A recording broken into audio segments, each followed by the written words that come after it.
আজি 1000 পিছ মাস্ক বিতৰণ কৰা হৈছে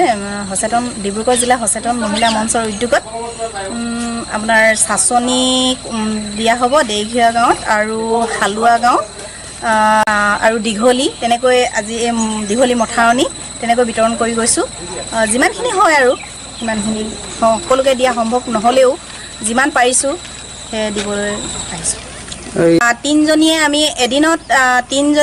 এজনী মানুহে আমি প্ৰায় 150 চিলাওঁ 150 কৈ চিলাই আমি বিতৰণ কৰিছোঁ তিনজনী আছোঁ আমি গোটেই তিনজনী আমি লাগি আছোঁ আজি এসপ্তাহ হ'ল এসপ্তাহত আমি মাস্ক 1000 উলিয়াবলৈ সক্ষম হৈছোঁ আৰু নিজৰ গামোচা কাটি আমি দিছোঁ কৰোনা ভাইৰাছৰ পৰা এই মহামাৰীৰ পৰা আমি নিজে সাৱধান হ'ব লাগিব তেওঁলোকক হাত ধোৱা হেণ্ড ৱাছ এইবিলাকৰ কথা তেওঁলোকক বুজাই দিয়া হৈছে আৰু এইখিনি তেওঁলোকে নিজেও বুজি পাইছে কাৰণ গাঁৱৰ মহিলা আমাৰ ইয়াত বহুত কষ্ট হয় ওলাই যাবলৈ তেওঁলোকে কিছুমানে পুলিচৰ ভয়তো ওলাই যোৱা নাই আৰু কিছুমানে গ'লেও দোকানত নাপায় বহুতে আপত্তি কৰিলে সেইটো কাৰণে আমি এই মানে কাৰ্যসূচীটো হাতত ল'লোঁ